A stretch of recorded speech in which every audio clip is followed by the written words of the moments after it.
dan kesempatan sepenuhnya saya persilahkan. Semongko Abah. Matur suwun. Assalamualaikum warahmatullahi wabarakatuh. Waalaikumsalam warahmatullahi wabarakatuh.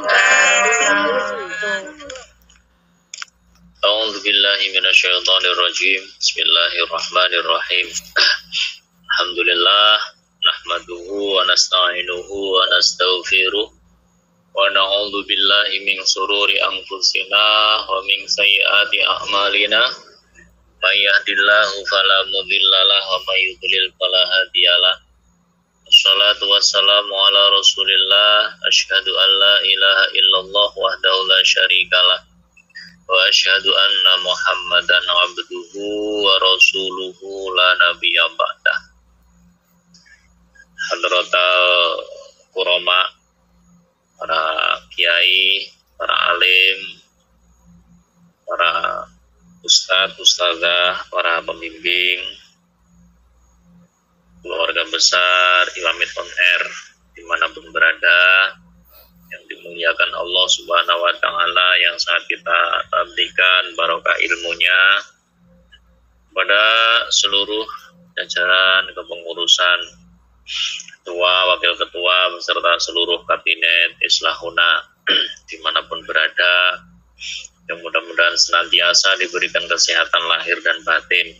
Yang sangat saya banggakan tentunya pada keluarga besar PMI Formosa Taiwan, wabil khusus keluarga besar Iwamit On Air dimanapun berada, rahimakumullah.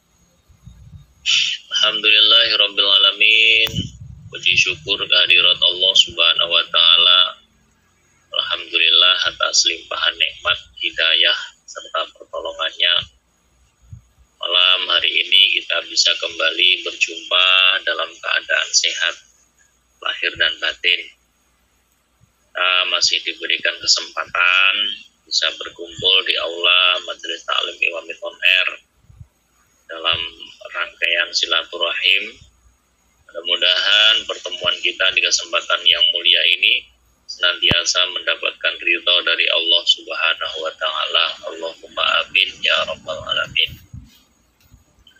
Salawat beserta salam mudah-mudahan senantiasa terlimpahkan kepada junjungan kita Baginda Nabi Agung Muhammad sallallahu alaihi wasallam, yang telah membimbing kita, yang sangat kita nantikan syafaatnya di dunia ini terlebih kelak yaumil qiyamah. Shallu ala Nabi Muhammad.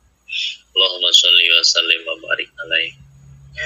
Selanjutnya pada kesempatan malam hari ini saya mengaturkan terima kasih kepada seluruh keluarga besar Iwamit On Air, khususnya kepada Muqasimul Awqat yang telah memberikan waktu kepada saya malam hari ini bisa bergabung kembali 1 bulan sekali dalam kajian kitab Adabul Islam fi Nizamil Usrah. Ini permulaan ya. Dan juga tentunya dengan mengharapkan ridho dari Allah Subhanahu wa Ta'ala, tentunya dengan niatan yang ikhlas. Sebelum kita mulai sama-sama, kita menata hati kita menata diri kita, diniatkan untuk belajar, diniatkan untuk menuntut ilmu. Jadi seandainya kita belum bisa mengamalkan, paling tidak kita sudah tahu ilmunya. Memang untuk mempertahankan ilmu itu diantaranya awake dhewe kadang nggak iso nglakoni ya kan. Jadi kita nggak bisa mengamalkannya. Jangan sampai kalau kita nggak bisa mengamalkan terus berarti nggak ada ilmunya. Enggak. Jadi ilmu itu tetap ada meskipun kita nggak bisa mengamalkan. Ada ya. Jadi kitab Adabul Islam fi Nizamil Usrah ini dikarang oleh panjenenganipun Sayyid Muhammad Alawi Al-Maliki Al-Hasani Al-Makki. Ini ya ulama Ahlus Sunnah wal Jamaah. Beliau adalah di antara guru dari panjenenganipun Romo Yai Maimun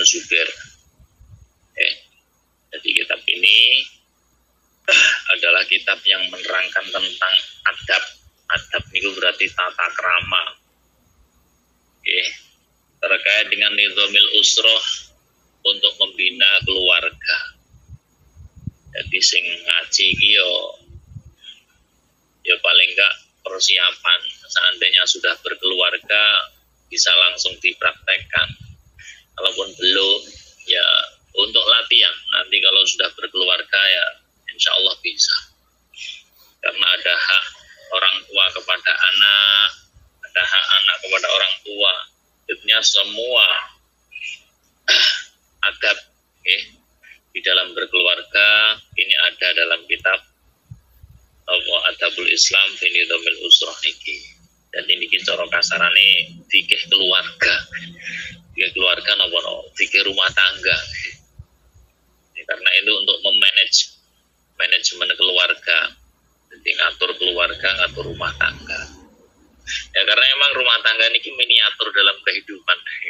Jadi wong niku ning masyarakat niku sukses orane tergantung ning rumah tangga niku.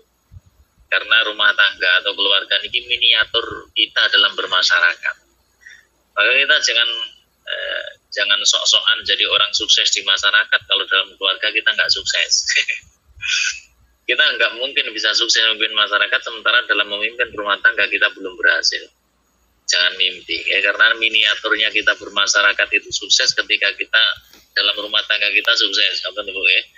Istri yang sukses dalam bermasyarakat, maka dia juga harus sukses dalam berkeluarga. Itu kan karena ini miniatur ini ya kehidupan terkecil kita dalam bermasyarakat itu ya dalam keluarga kita. Maka orang Imam on air ini sukses nggak kira-kira berorganisasi, delok rumah tangga nih. Oke, sama nasi tersinggung, sama nggak usah tersinggung. Memang ilmu itu ya harus jadi ilmu meskipun kita nggak bisa mengamalkan. Jangan terus demo, nggak mungkin Pak, urung mesti Pak. Aku nyatanya ngatur orang imam itu ya sukses, meskipun keluarga aku sendiri nggak sukses, ya nggak bisa kayak gitu caranya. Jadi rumah tangga adalah miniatur kehidupan di dalam kita bermasyarakat, bersosial dan berorganisasi. Maka ya semua punya peran tanggung jawab masing-masing dalam pembentukan keluarga atau dalam pembentukan masyarakat. Dan ini telah diatur dalam Islam secara baik. Jadi kitab yang dikarang oleh Said Muhammad Alawi Al-Maliki Al-Hasani ini ya tergolong baru. Tergolong baru artinya ya bukan kitab yang terdahulu, tapi ini kitab yang baru. Dan juga dalam kitab ini kita juga akan mengetahui beberapa topik terkait dengan fikih keluarga. Mulai dari bagaimana kita khitbah atau bertunangan, bagaimana akad nikah dan lain sebagainya, memilih pasangan yang ideal dan lain sebagainya. Jadi ini ada dalam kitab tersebut. Nah, sedikit saya sampaikan terkait dengan biografi dari beliau, Sayyid Muhammad bin Alawi Al-Maliki Al-Hasani. Beliau ini seorang sayyid dengan garis keturunan mulia yang sanadnya ini langsung bersambung kepada baginda Nabi Muhammad Shallallahu Alaihi Wasallam.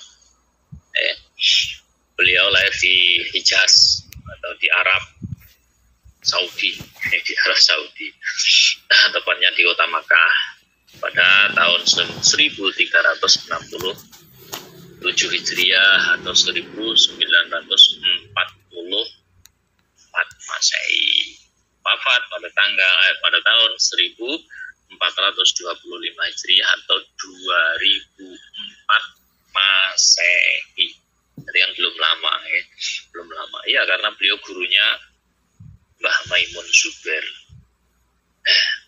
Mbah Maimun Zubair berguru bukan kepada Said Maliki Alawi Al-Maliki, enggak.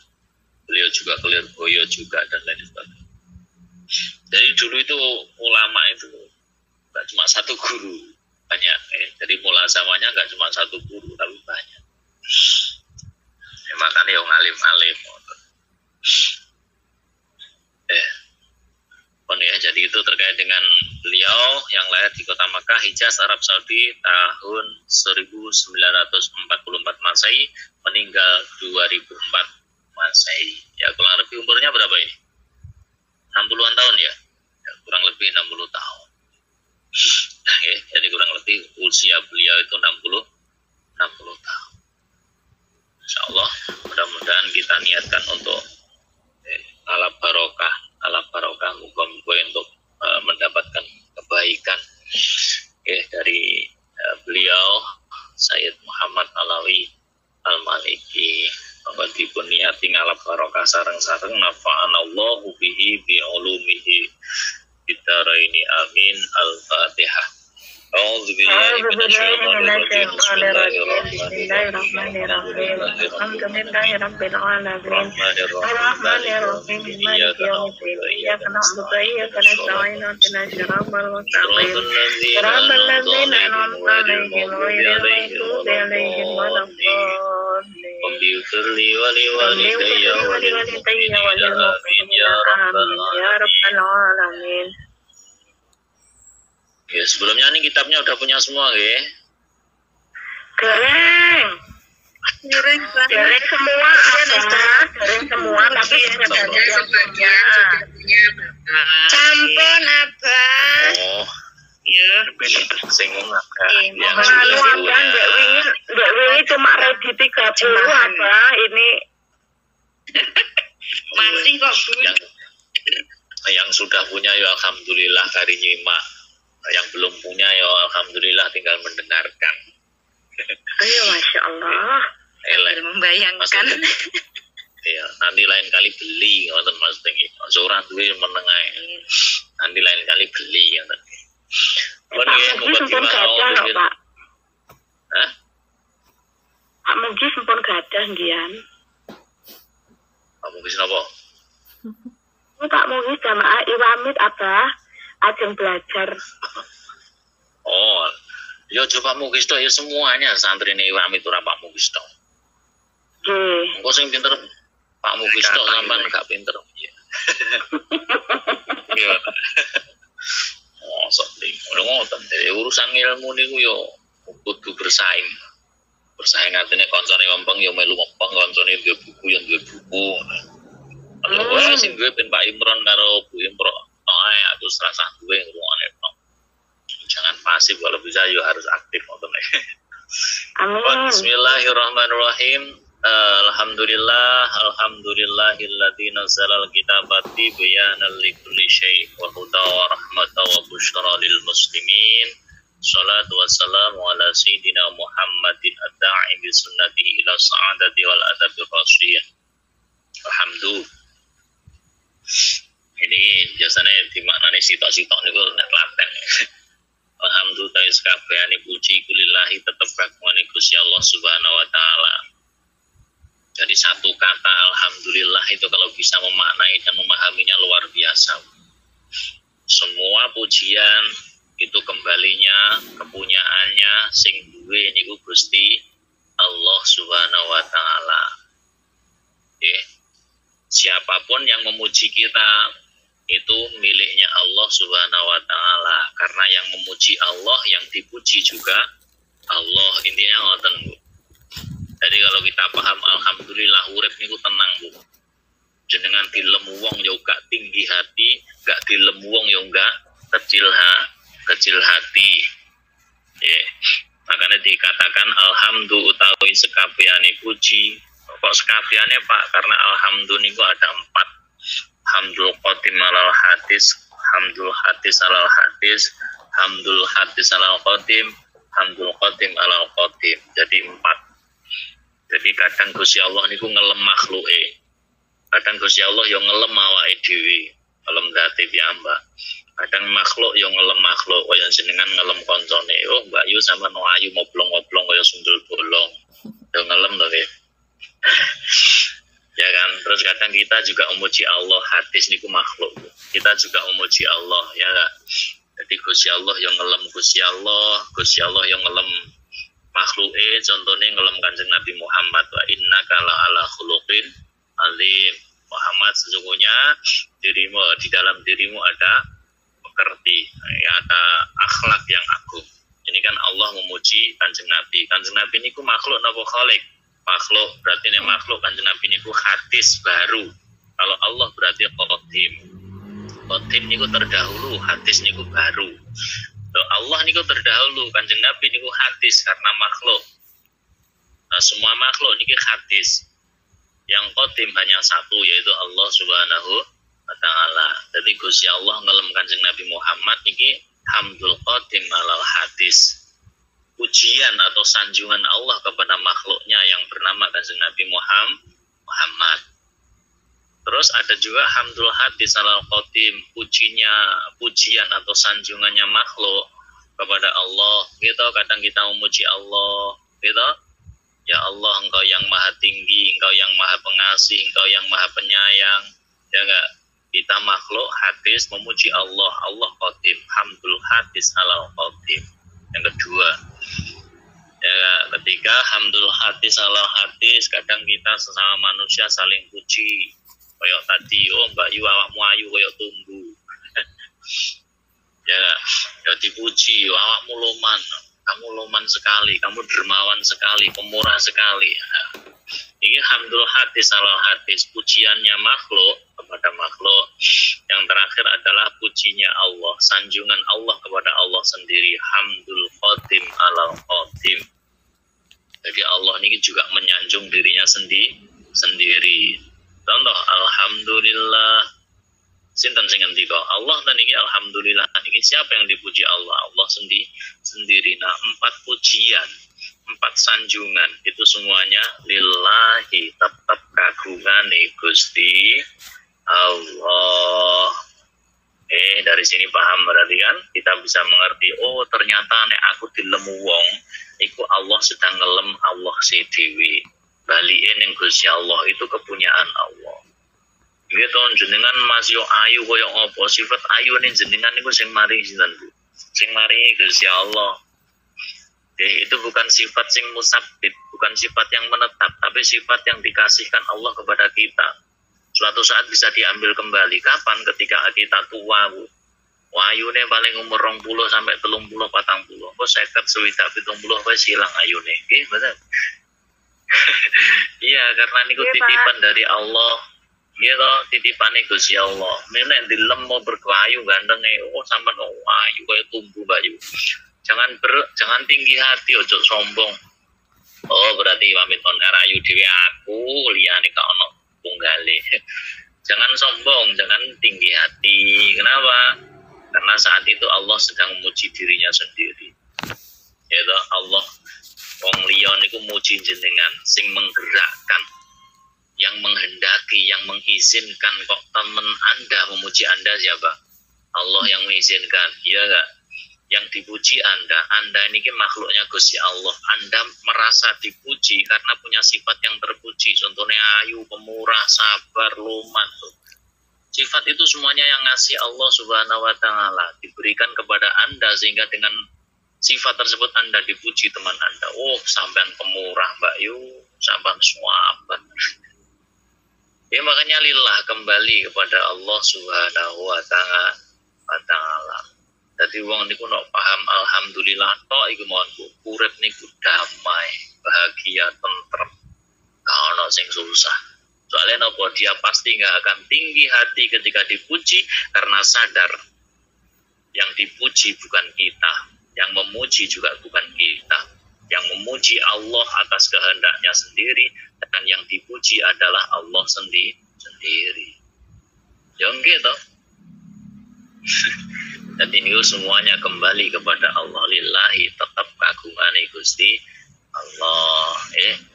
Makanya kalau kita paham alhamdulillah betul, maka insya Allah aman. Kita nggak akan sombong, kita nggak akan tinggi hati meskipun dipuji, dan kita nggak akan pernah berkecil hati meskipun tidak ada orang yang menyanjung dan memuji kita, ya kan? Dan memang tuntutan kebahagiaan kita itu sangat sangat mudah sebenarnya. Sangat mudah. Artinya ketika seseorang merasa bahagia ketika dipuji dan disanjung orang, ya enggak? berarti dia harus siap ketika nggak dipuji, harus susah. Susah, Bu. Wong kok gak dilem susah, niku berarti tandane dheweke niku senenge mergo dilem wong. Nggih mboten. Kula dingendikane liyaqil lama tafrahu bihi, yaqil lama tahzanu bihi. Semakin sedikit kita dibuat susah oleh Allah, semakin sedikit kita dibuat senang oleh pujian dan sanjungan orang, maka semakin sedikit kita dibuat susah ketika ada orang yang gak mau memuji dan menyanjung kita. Paham betul? Berarti kapan menungso itu semakin senang ketika dipuji orang, oh berarti dia akan semakin tambah susah ketika nggak dipuji orang. Maka prinsip ini harus kita balik. Jangan sampai kita mudah senang ketika dipuji orang. Jangan sampai kita mudah bahagia dan bangga ketika dipuji orang. Agar apa? Agar kita nggak mudah jatuh sakit hati ketika nggak dipuji orang. Gampang toh? Liyaqil lama tafrahu bihi, yaqil lama tahzanu bihi. Ketika semakin sedikit kebahagiaan yang kita dapatkan dari sanjungan orang, maka semakin sedikit kesusahan yang kita dapatkan ketika orang lain gak menyanjung dan gak memuji kita. Makanya wong kok dilem suweneng, iku siap-siap susah ketika gak dilem. Orang kok disanjung, orang kok merasa tinggi hati, merasa bangga, maka dia siap-siap kecil hati ketika nanti gak ada orang yang menyanjungnya, gak ada orang yang membanggakannya. Maka cukup dengan alhamdulillah, insya Allah bisa menata hati kula panjenengan sedaya, agar kita sadar betapa Allah Subhanahu wa taala yang maha mulia telah memberikan sifat mulianya kepada kita, sehingga banyak orang memuliakan kita, banyak orang menyanjung kita. Ya enggak? Jadi kita enggak ikut memiliki apa-apa. Kita enggak punya kontribusi apa-apa. Itu kontribusinya langsung dari Allah. Jenengan dilem loman mergo Allah maringi sifat loman teng jenengan. Sing ngelem menungso. Menungso ngelem niku sing ngubahne sinten? Yang mengizinkan, yang menghendaki siapa? Allah Subhanahu wa taala. Manusia enggak mungkin ngelem dhewe nek gak diperintah Gusti Allah, enggak dikersani Gusti Allah. Itu berarti alhamdulillah, segala puji, kabeh puji napa mawon. Nggih niku lillahi, tetep kagungane Gusti Allah Subhanahu wa taala. Pun bisa dipahami ya. Nggih, pokoknya alhamdulillah tok niki paham, Bu, gak usah ngaji, guys. Ditutup lagi tapi goro-goro gak paham akhirnya ngaji. Mana paham kabeh pamit gak sido ngaji, tutup majelis taklim. Soalnya kabeh wis alhamdulillah. Gitu. Ini kan puncak ibadah itu ketika dibingkai dengan syukur kita. Tapi syukur aman. Sing mari gak aman mergo gak iso syukur itu tadi gak aman. Akhirnya ono ngaji no iwamit bareng. On alladzina zalal kitaba tibyanan likulli syai'in alladzi dzat nazala kang nurunake sapa alladzi alkitaba ing kitab Al-Qur'an. Ya, kitab Al-Qur'an diturunkan untuk apa? Tibyanan, untuk menjelaskan. Menjelaskan iku kanggo mertelakne. Nggih. Menjelaskan apa? Likulli syai'in, kepada segala sesuatu. Jadi Al-Quran ini penerang segala sesuatu. Wahudan, dan juga sebagai petunjuk, rahmatan, dan juga sebagai rahmat ini koyo kasih sayang. Wabusro, dan juga sebagai kebahagiaan atau kabar gembira lil muslimin maring pira-pira wong Islam.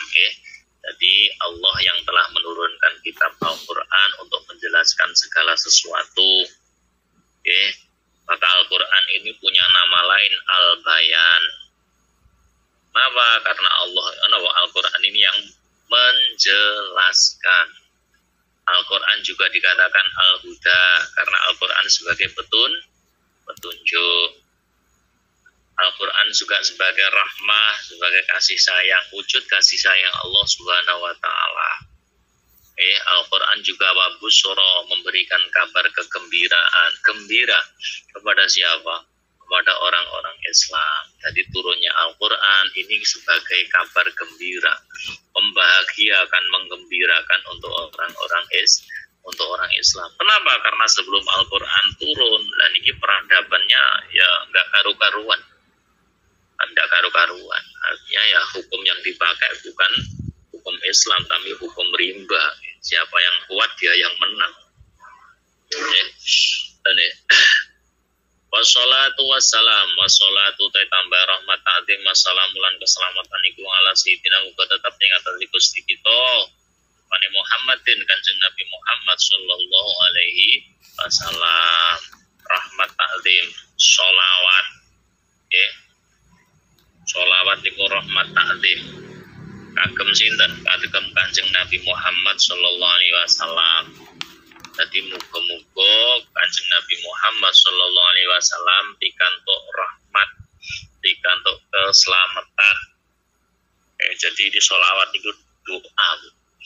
Sholawat itu intinya doa kepada baginda Nabi Muhammad sallallahu alaihi wasallam. Loh kenapa Kanjeng Nabi didoakan, Pak? Kanjeng Nabi niku full donga. Nyapa kok didongakne? Yo nek istilah gampangnya Kanjeng Nabi itu ibarat air, ibarat gelas yang sudah diisi air penuh.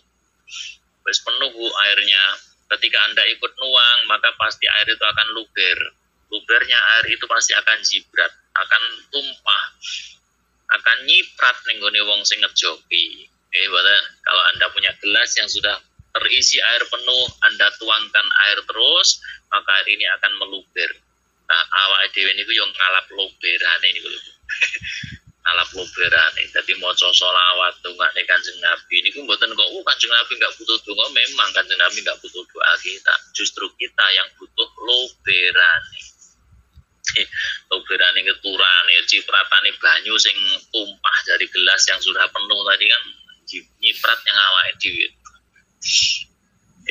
Jadi jangan sampai ini dipahami tekstual. Kanjeng Nabi kok didungane sholawat gak pantas, Kanjeng Nabi wong mulya.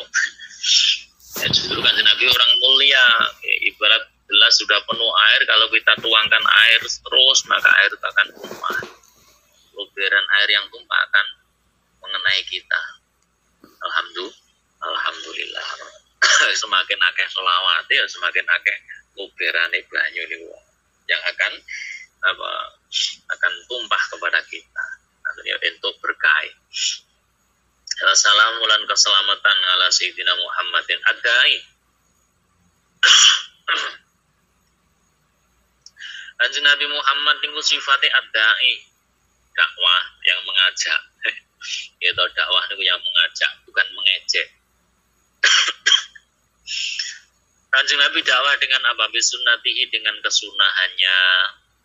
Dakwah ngajak Kanjeng Nabi ngajak dengan sunnah-sunnahnya.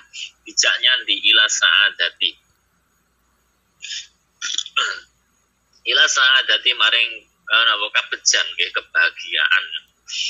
Kabejan kebahagiaan wal adabilan adab etika tata krama arrosina kang kokoh. Jadi Kanjeng Nabi Muhammad SAW berdakwah dengan sunnahnya mengajak kepada kebahagiaan dunia dan akhirat, dan juga mengajak kita agar punya etika dan adab. Jangankan Kanjeng Nabi, Allah juga seperti itu. Allah juga mengajak kita kemana? Ke akhirat, di tempat yang kekal, di tempat yang penuh dengan kebahagiaan. Jadi semua ini jadi agen dakwah. Gitu, ngendikan Gus Miftah ini kan semua itu harus bisa jadi agen dakwah. HP harus jadi agen dakwah, TKI juga harus jadi agen dakwah di Taiwan. Ya, Kanjeng Nabi Muhammad itu agen dakwah, Allah nggak agen dakwah.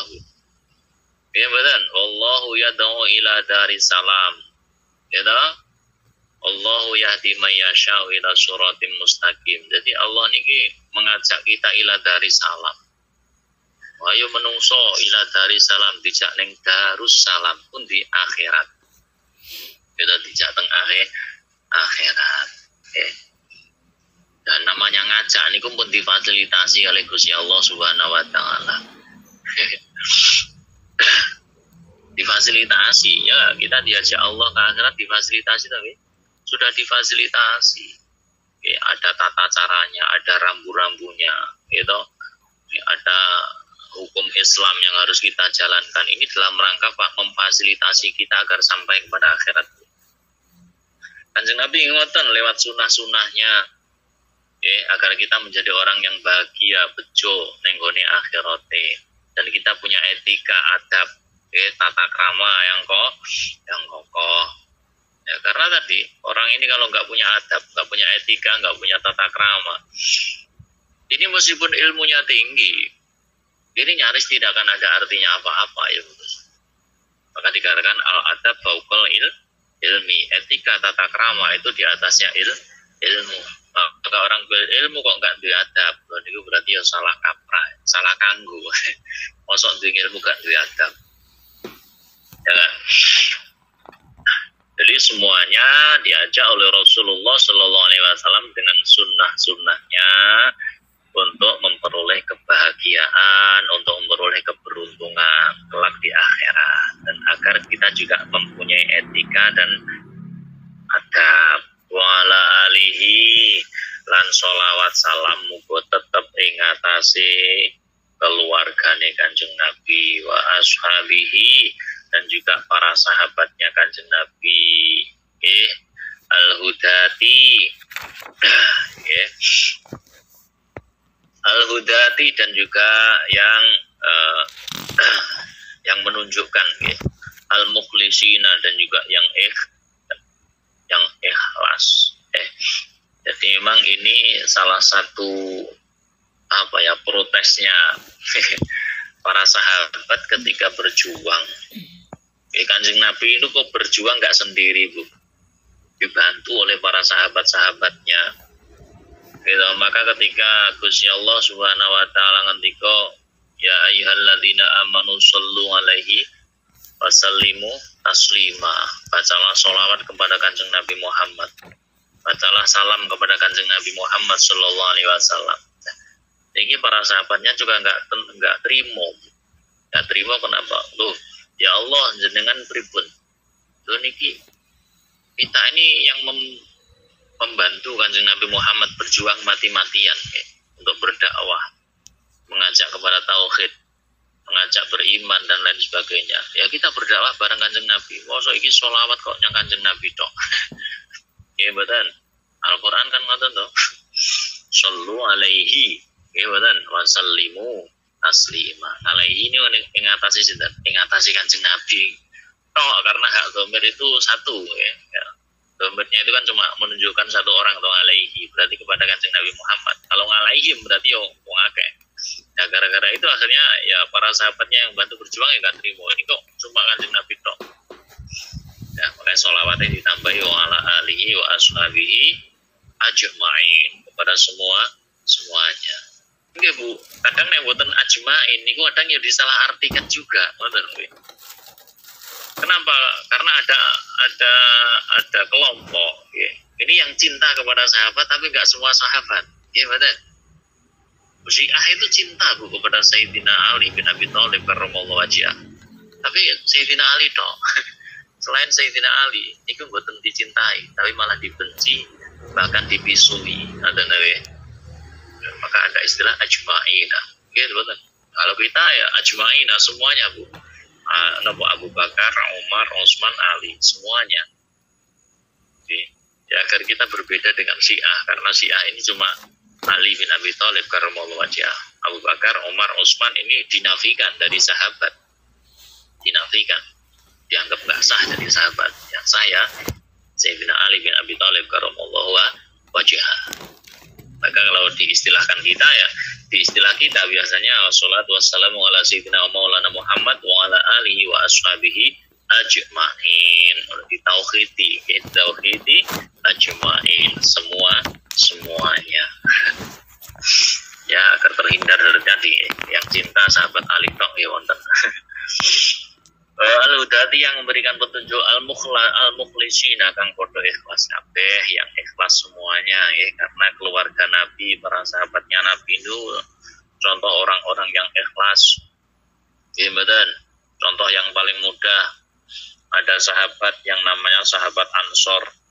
Ya, sahabat Ansor itu ketika ada orang muhajirin yang pindah dari Mekah ke Madinah, disambut dengan gembira, disambut dengan sukacita, dikasih penghormatan yang paling terhormat.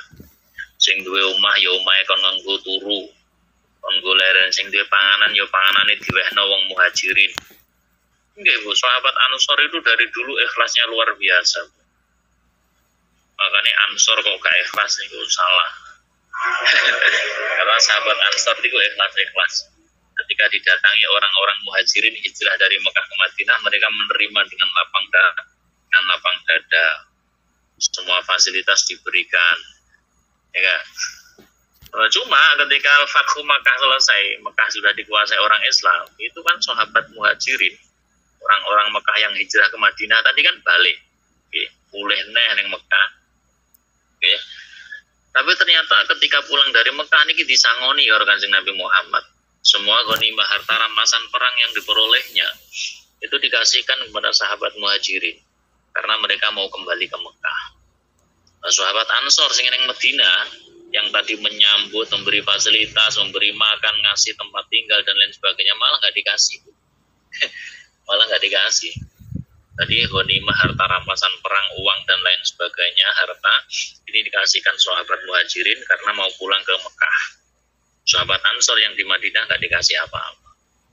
Kenapa? Karena logikanya orang yang sudah cenderung punya kecenderungan sifat membantu, ini jangan sampai dibalik menjadi orang yang meminta bantuan. Nah, muhajirin kan datang ke Madinah, ini kan dibantu sahabat Ansor. Berarti sahabat Ansor ini yang bantu. Karena sahabat Ansor yang bantu, jangan sampai mental membantu ini dijadikan dibalik menjadi mental meminta bantuan.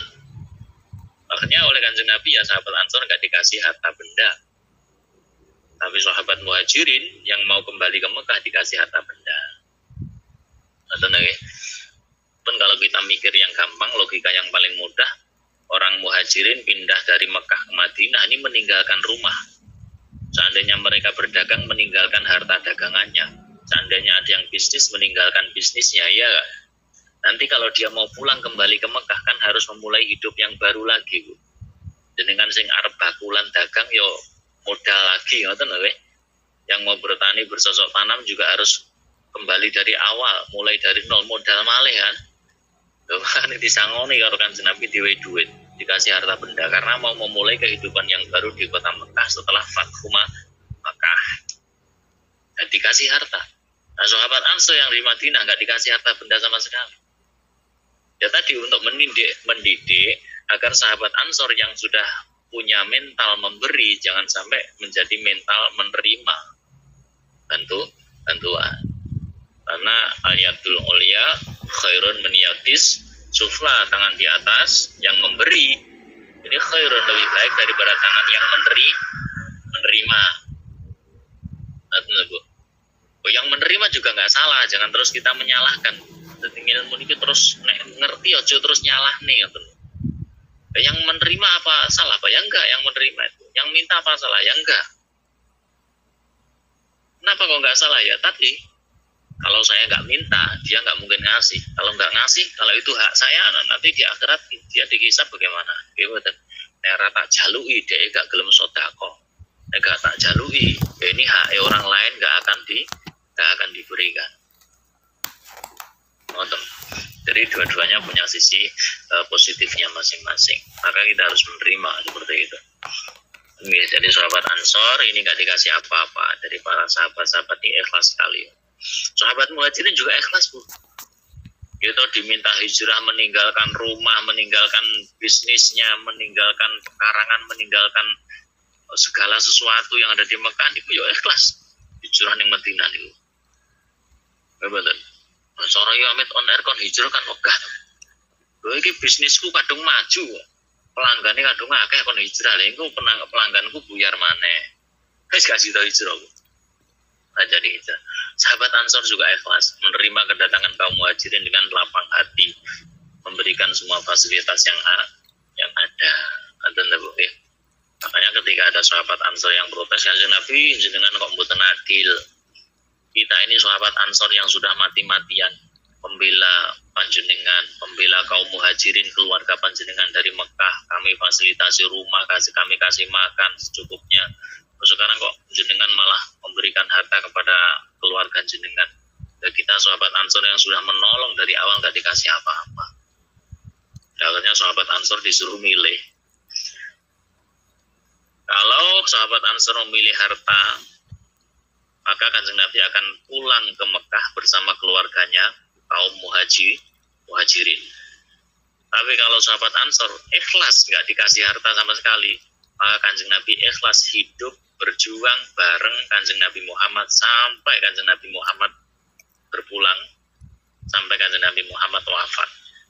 Ternyata apa?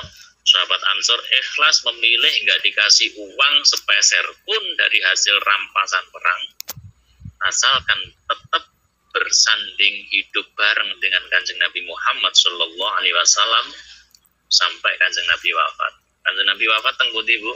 Teng Madinah, berdampingan dengan sahabat Ansor.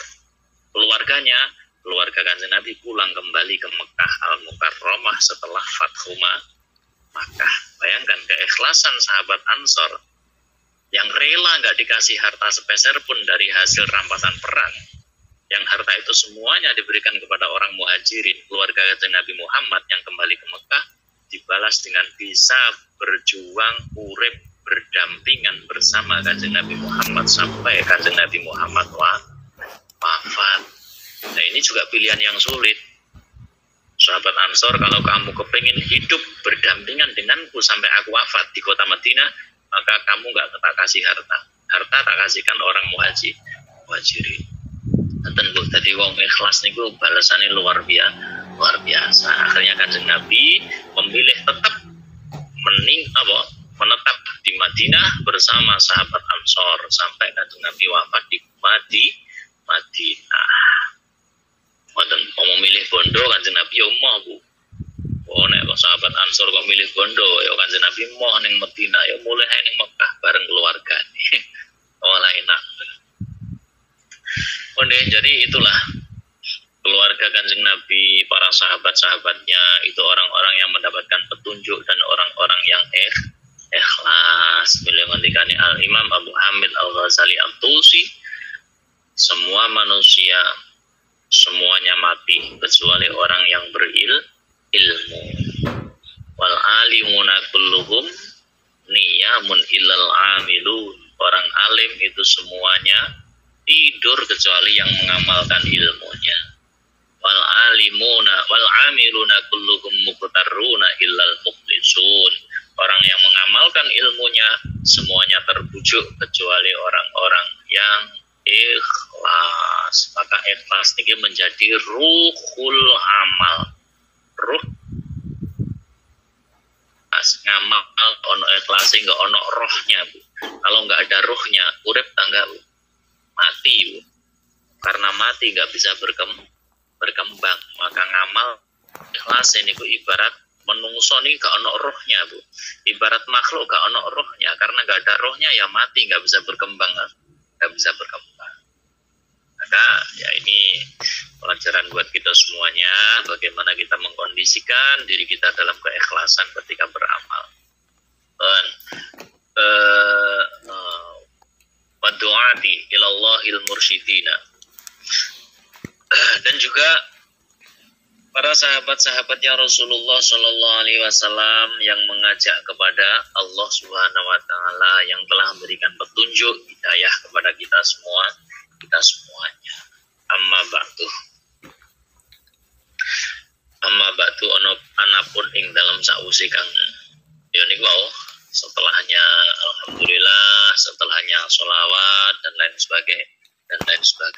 Wa ba'du nggih padha mawon. Hadi majmu'atun minal maqalati wal buhus.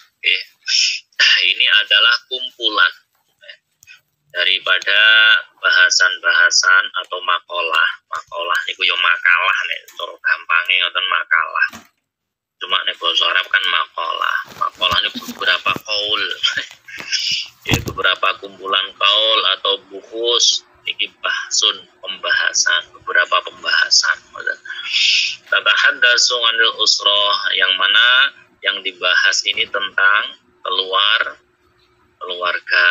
Wa nuhawilu fiha mu'alajatu ba'dil muskilat. Dan juga dengan dengan kitab ini, dengan makalah, dengan pembahasan seperti ini diusahakan, diupayakan untuk memperbaiki ba'dul muskilat, sebagian dari beberapa kemuskilan atau permasalahan yang ada dalam lingkup rumah tangga, wa tasfihu ba'dil mafahimil ijtimaiyatil khati'ati, dan juga mentasfeh itu ya memperbaiki mensohehkan sebagian mafahim atau pemahaman dari masyarakat atau kumpulan manusia al-khati'ati yang salah dalam berumah tangga. Nas'alullah subhanahu wa ta'ala. Kami minta kepada Allah yang maha suci dan yang maha luhur yang fa'abiha, agar kita senantiasa mendapatkan kemanfaatan dari kitab ini. Wa yaj'alaha khalisatan liwajhil karim, dan juga menjadikan kitab ini dengan ikhlas karena zatnya Allah subhanahu wa ta'ala. Artinya ya benar-benar dalam mengarang kitab ini dengan keikhlasan, semata-mata mengharapkan ridhonya Allah. Kita yang belajar juga sama, harus khalis. Sekarang kita mawon yo ikhlas liwajhil karim. Kita yang belajar juga harus ikhlas. Dan amin. Mugi Gusti Allah nyembadani penyuwun kula panjenengan sedaya. Mudah-mudahan Allah mengijabah doa-doa kita. Alhamdulillah sekali puji kulillahi rabbil alamin. Terus kemudian bab yang pertama, al-usra fi man qabla al-Islam. Dari keluarga sebelum Islam. Namanya keluarga ini kan ada sejak sebelum agama Islam datang, ya. Jadi sebelum agama Islam ada, ini keluarga kan sudah ada. Wong urip niki anak bojo keturunan kan pun wonten, ya. Keluarga sebelum Islam ini mutaqatta'atul awasir, artinya usroh, keluarga tersebut tidak rekat. Tidak rekat itu artinya keluarga itu terputus. La yasiluha rahmun, tidak pernah ada yang namanya silaturahim atau nepung sanak, nepung sedulur niku mboten wonten. Ya karena ya keluarga sebelum Islam enggak ada yang namanya silaturahim nggih mboten wonten gitu. Tapi terpisah, keluarga niku terpisah, enggak ada silaturahim, enggak nepung sanak nggih mboten tidak tersambung. La tasfa'u laha qarabatun. Dan itu juga tidak ada yang namanya saling tolong menolong antara kerabat satu dengan yang lainnya. Tulung tinulung antara kerabat dekat itu sudah enggak ada. Sudah tidak ada. Qad hayyama 'alaiha al-haqdu wat tanawut wat tadabbur. Al-hikdu ya, wat tadabbur. Kenapa kok tidak ada saling tolong menolong? Karena mereka telah hikdun itu unek-unek Allah, dengki lah. Karena mereka telah mempunyai rasa iri, mempunyai rasa kedengkian, tadabur dan juga kemunduran. Kemunduran timbang ya, orang itu kalau punya kedengkian, sifat iri, dengki, itu kan menyebabkan kemunduran. Ya wong uripe gak maju mergo duwe sifat iri, duwe sifat dengki. Ini gak akan maju. Jadi sampai kapanpun orang kalau punya iri dengki gak maju. Ngaji kok duwe sifat iri dengki karo liyane niku gak maju. Yo entek-entekane ngaji ini ngrasani koncone, ngrasani gurune, ngrasani santrine, wis ngrasani sembarang kalir. Soalnya duwe sifat iri dengki. Bermasyarakat kok duwe sifat iri dengki gak maju karena sibuk untuk mencari kesalahan yang diiri, yang didengki. Ya wis gak maju-maju. Nggih. Sekarang juga sama. Orang sibuk sedang membuka aib satu dengan yang lainnya. Gitu. Orang sedang sibuk mempermasalahkan keturunannya. Ini yang lagi viral kan gitu ya. Mengadu antara ulama dengan Habib dan lain-lain. Wah ini ribet. Mari nggak maju ngeten ibu. Sampean jo melu-melu mulane. Enggak usah ikut-ikutan. Karena kedengkian ini membuat kita akan mundur. Uripe Tapi mundur gak akan maju. Akhirnya apa? Waktunya sia-sia. Gimana? Menghabiskan waktu, menghabiskan tenaga, menghabiskan pikiran. Gitu, menghabiskan pikiran. Jadi maka keluarga sebelum adanya Islam niki qad khayyama 'alaiha al-hikmu wat tadabbur. Keluarga itu dirasuki iri dan dengki sehingga mereka nggak akan maju, malah mengalami kemunduran. La tasfa'u laha qarabatun. Tidak ada rasa saling tolong menolong antara kerabat dekat. Nah, maka kalau zaman sekarang yang sudah maju, Islam sudah mulai masuk peradaban milenial seperti ini, ya kita jangan kembali ke peradaban yang sebelum Islam. Zaman Islam itu kerabat, dulur sana arakat gak gelem tulung tinulung, gak mau saling tolong menolong. Mereka mutaqatta'atun, mereka saling terpisah. La yasiluha rahmun, tidak pernah ada silaturahim. Wah, ini peradaban sudah maju, jangan dikembalikan ke situ lagi, gitu. Gara-gara ribut urusan nasab, gara-gara ribut urusan nasib, wah akhirnya udah mundur.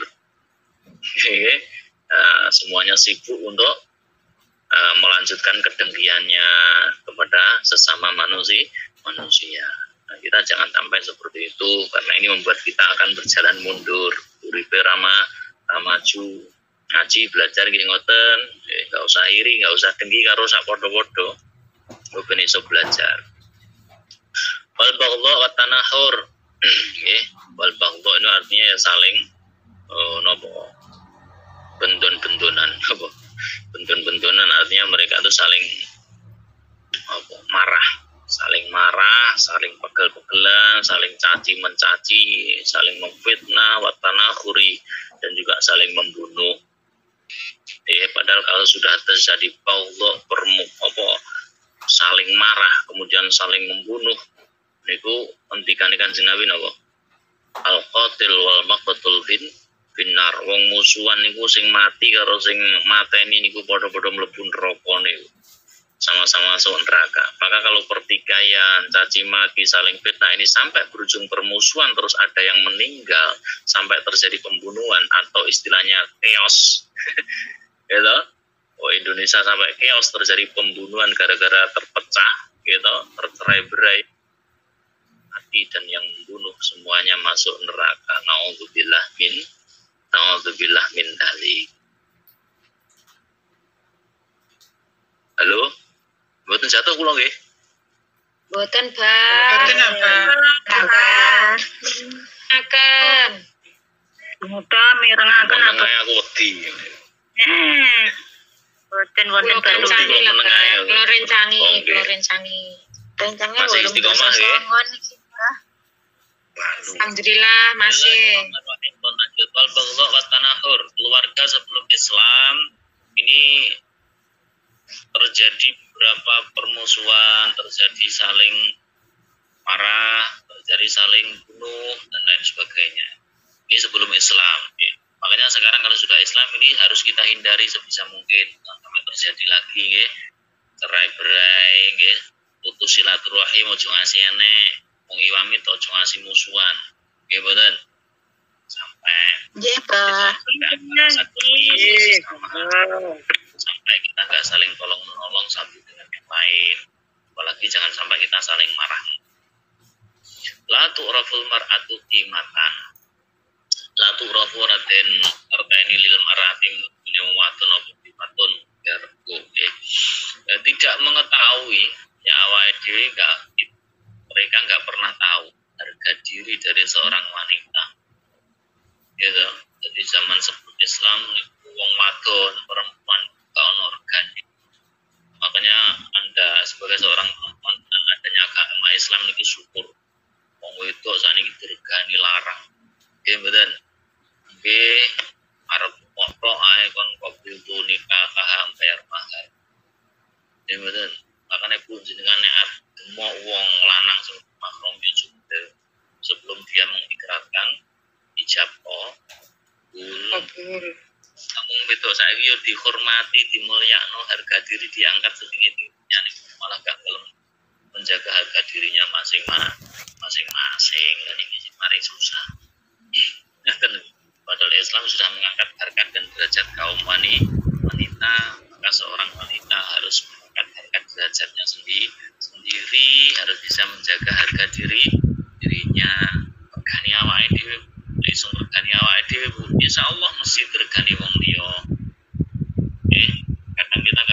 menghargai diri kita sendiri sehingga orang lain nggak menaruh harga kepada kita.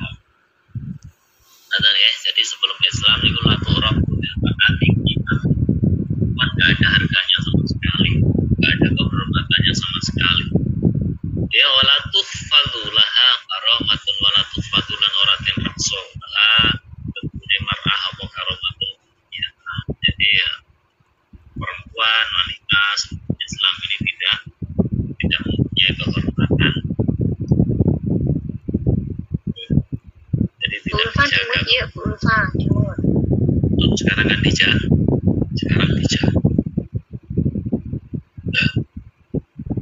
Bismillahirrahmanirrahim.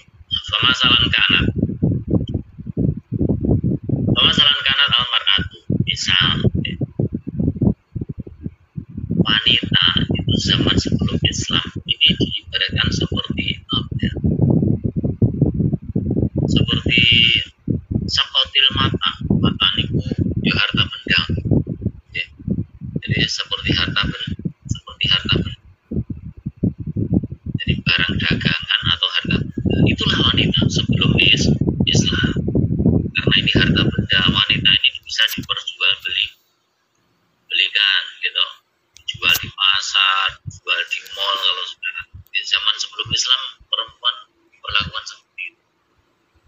Miris ya, mengenaskan dan mengingatkan.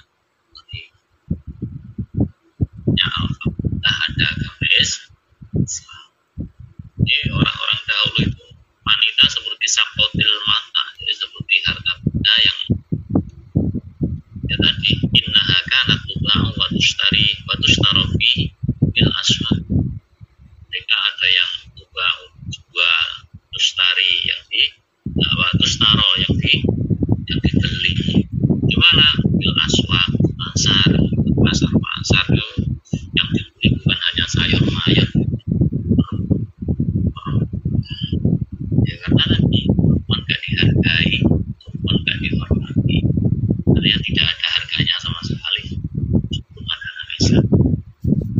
Ya. Qad qudiya 'alaiha bil ubudiyati wal idlal. Ya. Artinya wanita ini dia dihukumi sebagai ubudiyah. Dia ini abdun itu hamba. Gitu? Abdun itu hamba wal idlal, dan juga karena niki abdun ini identik dengan idlal, kehinaan. Jadi wong wedok perempuan itu dihukumi hamba. Karena hamba bisa dibunuh, karena budak bisa dijual, karena budak identik dengan idlal dan kehinaan, dilecehkan dan lain sebagainya. Ya karena sebagai hamba, karena sebagai budak. Sekarang sudah nggak ada.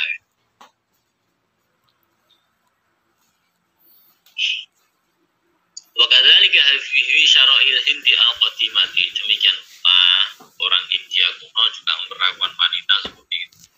Ya wa kadzalika fi syara'il hindi al-qadimah. India zaman dulu dan zaman sekarang ya. Zaman sekarang juga tidak ada. Zaman dulu orang India itu juga sama memperlakukan wanita seperti budak. Jadi nggak ada harga, nggak ada kehormatannya, dijual belikan. Ya tadi banyak yang dihukumi sebagai budak atau hamba sahib. Bakanat inda badil umamil arubiyati. Nah, menurut orang-orang Arab, orang-orang apa? Arubiyah ini bukan Arab ya, Eropa. Menurut orang Eropa. Laisat laha hukukun. Jadi wanita itu tidak mempunyai laisat laha hukukun, tidak punya hak. Jadi wanita ini menurut orang Eropa memang tidak memiliki hak milik pribadi. Tidak ada hak milik sama sekali. Kenapa wanita itu kok nggak punya hak milik sama sekali? Innama khuliqat hikmatir rajul. Karena wanita ini diciptakan hanya untuk melayani laki-laki. Jadi nggak ada hak untuk wanita karena nggak punya hak milik pribadi, nggak punya hak milik. Jadi nggak boleh memiliki wanita. Justru wanita yang dimiliki oleh laki-laki. Sehingga ya tugasnya ya innama khuliqat hikmatir rajul ya melayani wong lanang. Nggih, melayani laki-laki. Ini buat orang Eropa. Zaman dulu, nggak tahu sekarang perkembangan zaman sekarang masih apa enggak. Fala haqqalaha fi tamallukim apa malabisiha. Nah, karena dia nggak punya hak milik pribadi, maka ia tidak punya hak memiliki pakaiannya. Seandainya dia pakai baju, maka dia nggak punya hak terhadap bajunya itu. Nah, karena nggak punya hak, maka diambil kapanpun baju itu tidak ada yang protes, artinya nggak ada hukum. Ini kan mengenaskan. Nah, kalau pas keluar jalan ke pasar, wanita pakai baju terus karena nggak punya hak milik terhadap bajunya sendiri, bajunya diambil orang, gimana? Masa mau telanjang kan? Ya telanjang memang, karena nggak punya hak milik pribadi. Bahkan di amal malah isiha. Ini pakaian saja nggak boleh perempuan sama. Oke, jadi kalau nggak boleh memiliki bajunya diambil juga harus ikhlas, juga harus ridho. Wala fil amwal demikian wala fil amwalan orang duwe hak fil amwali ing dalam piro-piro dan juga dia punya hak terhadap harta allati kang tasibuha yang ia peroleh sendiri bi'irbil awajabini dengan keringat mereka sendiri. Bahkan ketika perempuan ini kerja, apakah jadi PRT, apa jadi ART, dapat gaji bulanan, maka dia nggak berhak memiliki gaji tersebut. Meskipun gaji itu diperoleh dengan keringatnya sendiri. Intinya begaya, no, kita nggak oleh ini. Nanti kalau diambil yang nggak masalah, itu wanita zaman itu di kalangan Aisyat laha hukukun gak punya hak. Innama khuliqat li khidmatir rajul karena hanya diciptakan untuk melayani laki-laki. Wala haqqa laha fi tamalluk malabisiha bahkan perempuan tidak punya hak untuk bajunya sendiri. Memiliki baju gak punya hak. Wala fil amal ala tindak tasibah ini dan juga tidak punya hak terhadap harta benda yang ia peroleh dari hasil keringat mereka sendiri. Itu keluarga sebelum agama Islam datang di masa lalu. Adapun amma indil Arab, nah sekarang adapun anapun ing dalam mungkin Arab dalam karangan orang Arab, ya maka fakot kanat mumtahinatan jiddan. Kalau untuk Arab malah rendah sekali, jiddan itu rendah sekali, boys. Ndek temenan artinya rendah sekali derajat. Hatta inna ba'dal Arab kanat kana yaitul banat. Sehingga sebagian orang Arab wong Arab yait mateni membunuh anak perempuan.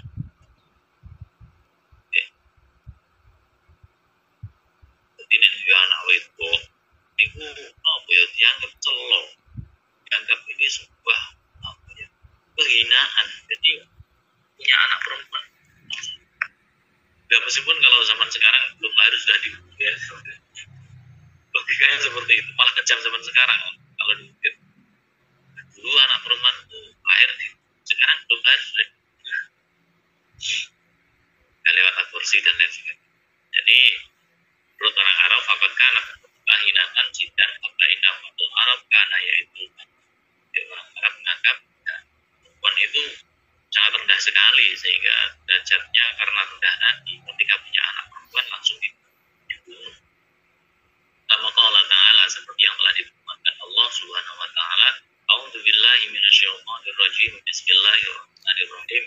Idza busyira ahaduhum bil unsa dhalla wajhuhu muswaddan wa huwa kadhib yatawara minal qawmi min su'i ma busyira bih ayumsikuhu ala hurin yamsul ala sa'a ma ya ida busyira lan mereka lan sapa hatum salah sijine wong Arab bil unsa kelawan anak wedon dolla moko dadi peteng apa wajahe wong muswatan ale kang ireng bahwa ale utawi wong sing duwe anak wedok sing wau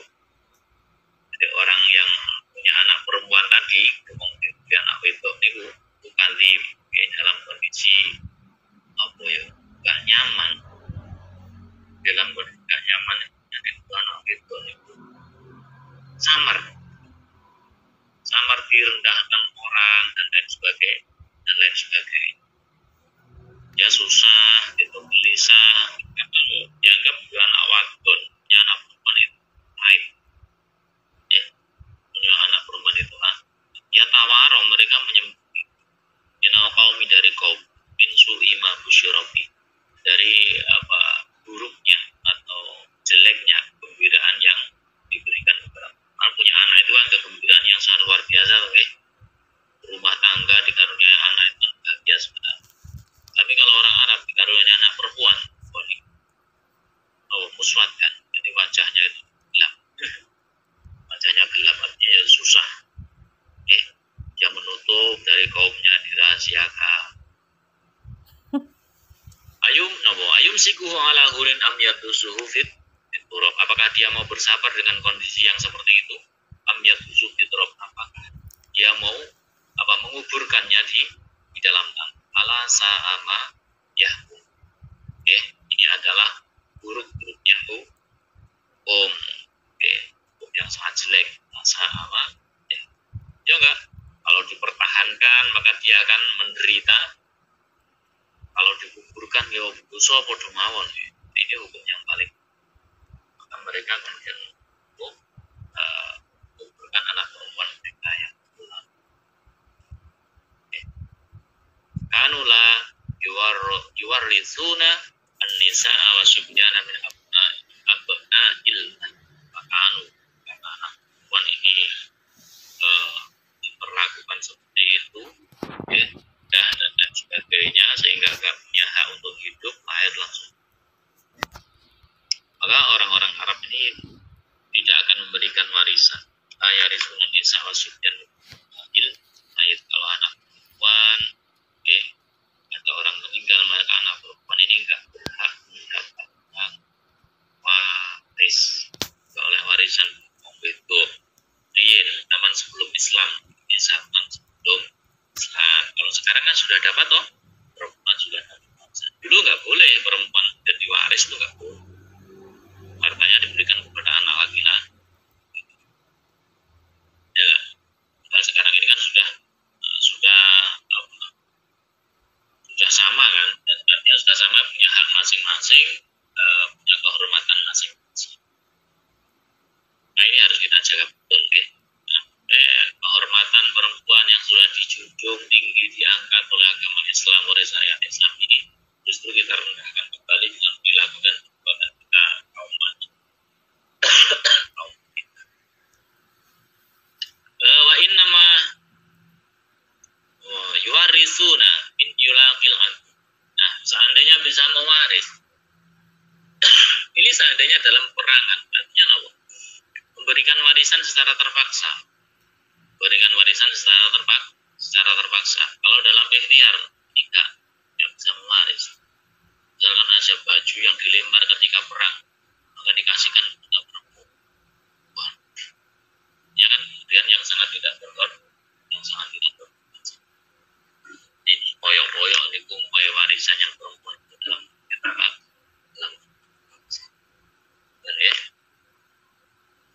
maka anak Arab warisun nisa akan Allah alam. Al-Fatihah. Alhamdulillahirabbil alamin. إياك نعبد وإياك نستعين اهدنا الصراط المستقيم صراط الذين أنعمت عليهم غير المغضوب عليهم ولا الضالين صل وبارك يا المؤمنين آمين يا رب العالمين.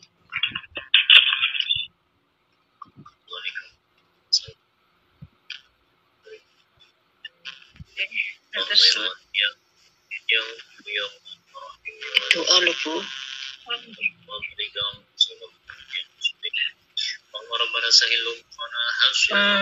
Ya Allah. Amin. Amin.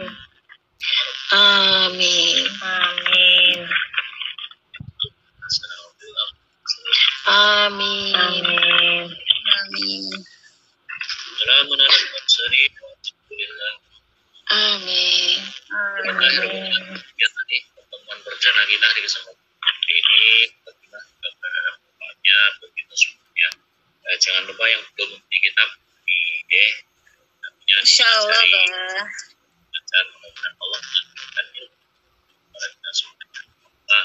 Amin ya Rabbal Amin ya Rabbal Alamin. Alamin. Demikian, banyak kekurangan kehidupan dari saya yang seikhlas. Insya Allah jumpa lagi di lain kesempatan. Selamat beraktivitas. Cari yang masih kerja, selamat bekerja. Yang masih lembur, selamat lembur. Mudah-mudahan berikan rezeki yang berkah. Allahul muwaffiq ila aqwamit thoriq. Assalamualaikum warahmatullahi wabarakatuh. Waalaikumsalam warahmatullahi wabarakatuh. Terus Pak ilmune. Terus apa? Alhamdulillah Rabbil Alamin, kajian kitab malam hari ini sudah berjalan dengan baik. Kami ucapkan terima kasih kepada Al-Ustadz Muhammad Ali Imran yang telah berbagi ilmu dan membimbing kita semua. Semoga apa yang telah disampaikan oleh beliau tadi menjadikan kita bisa lebih baik lagi. Semoga Allah mencatat amal kebaikan beliau sekeluarga dan diberi kesehatan, umur panjang, barokah, sehingga bisa selalu mendampingi kita dalam bertolabul ilmi. Amin. Dan semoga kita mendapatkan rahmat dan disatukan di surganya Allah kelak. Amin. Dan doa yang beliau panjatkan dan kita amini bersama-sama tadi, semoga diijabah oleh Allah Subhanahu wa taala dan menjadi amalan maslahah fi dini wa dunya hatal akhirah. Amin ya rabbal alamin. Rekan-rekan jemaah Hiwamid on Air, rahimakumullah, dengan berakhirnya doa tadi, berakhir pula acara malam hari ini. Dan mari kita tutup dengan ucapan tahmid bersama-sama biqaulina alhamdulillahirobbilalamin.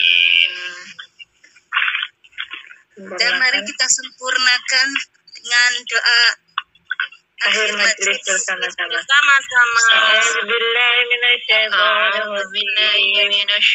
Bismillahirrahmanirrahim. Allahumma salli ala sayyidina Muhammad wa ala ali sayyidina Muhammad. Subhanallah wa bihamdihi asyhadu an la ilaha illa anta astaghfiruka wa atubu ilaik. Subhanallah wa bihamdihi asyhadu an la ilaha illa anta astaghfiruka wa atubu ilaik. Subhanallah wa bihamdihi asyhadu an la ilaha illa anta astaghfiruka wa atubu ilaik. لا حول ولا قوة إلا بالله العلي العظيم. ربنا آتنا في الدنيا حسنة وفي الآخرة حسنة وقنا عذاب النار. سبحان ربك رب العزة عما يصفون وسلام على المرسلين والحمد لله رب العالمين. Dan mari jamaah kita haturkan salam pada Bapak Ustaz. Assalamualaikum warahmatullahi wabarakatuh. Waalaikumsalam warahmatullahi wabarakatuh. Matur Abbas. Sami-sami. Istirahat.